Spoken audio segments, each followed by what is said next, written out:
اعوذ باللہ السمیع العلیم من الشیطان الرجیم بسم اللہ الرحمن الرحیم السلام علیکم فللہ الحمد رب السماوات و رب الارض رب العالمین۔ پچھلی ویڈیو میں ہم نے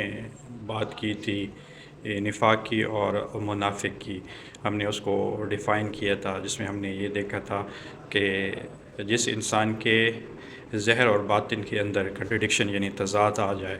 تو وہ نفاق کی ڈیفینیشن پہ پورا اترتا ہے۔ تو نفاق کے الٹ جو لفظ ہے وہ اخلاص کا ہے، مخلص کا ہے۔ جو اگر ہم دیکھیں تو ابلیس شیطان جس نے آدم کو سجدے سے انکار کیا تھا، اور ایک پورا جو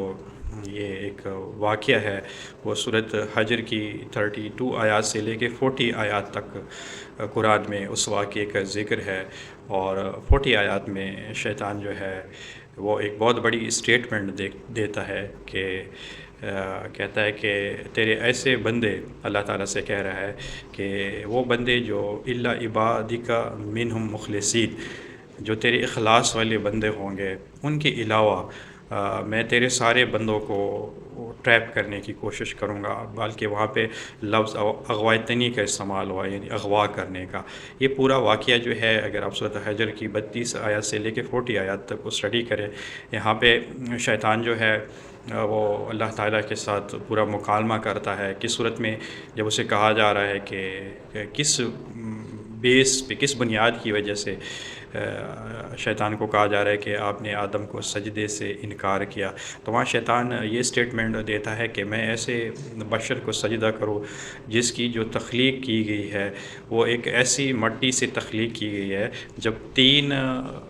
کا لفظ تخلیق کے پروسیس کی مٹی کے لیے استعمال ہوا ہے تو 3 بیسیکلی وہ مٹی ہے جو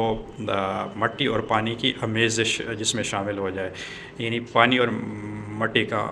مرکب۔ تو پھر یہ جب اس کے اوپر مدتوں گزر جائیں، آپ کہہ سکتے ہیں کہ کئی سینکڑوں سال بھی کہہ سکتے ہیں، ہزاروں سال بھی کہہ سکتے ہیں، لاکھوں سال بھی کہہ سکتے ہیں، تو پھر یہ جو مٹی ہے یہ ایک خامن مسنون کی شکل اختیار کر لیتی ہے، جس کو قرآن نے کہا ہے، یعنی وہ گارا ٹائپ چیز مٹی کی جس میں پانی اور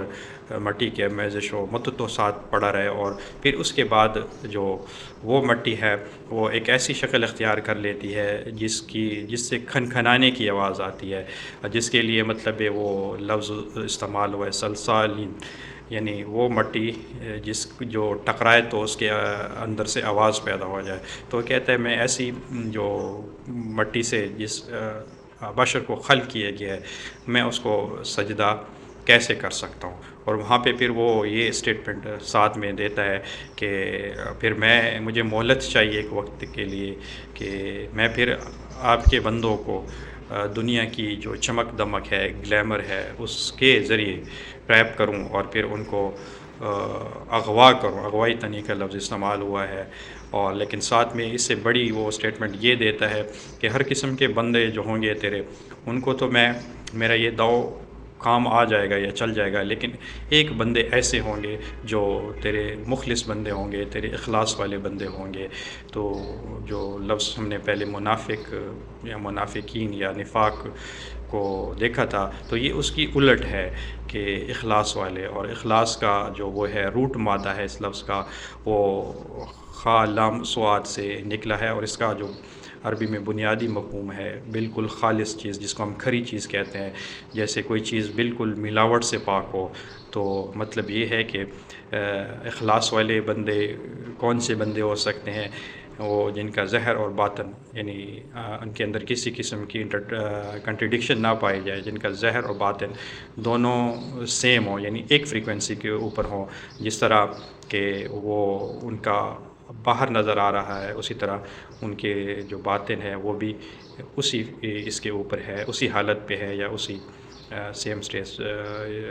اسٹیٹ کے اوپر ہے۔ تو ایسے بندے جو ہے وہ مخلص بندے ہوں گے۔ اور پھر بقول شیطان کے بہت بڑی یہ اسٹیٹمنٹ ہے شیطان کی، کہ اسے ایسا معلوم ہوتا ہے کہ شیطان کے پاس بھی بڑا بلاغہ نالج ہے، علم ہے، کہ وہ اتنی بڑی اسٹیٹمنٹ دے رہا ہے کہ میں ہر قسم کے لوگوں کو ٹریپ کر لوں گا، لیکن اللہ سے کہہ رہا ہے کہ جو تیرے اخلاص والے بندے ہوں گے وہ میرے ان داؤ سے بچے رہیں گے، اس کی بیسک وجہ یہی ہوگی کہ ان کا اندر اور باہر یعنی ظاہر اور باطن دونوں ایک پیج کے اوپر ہوں گے۔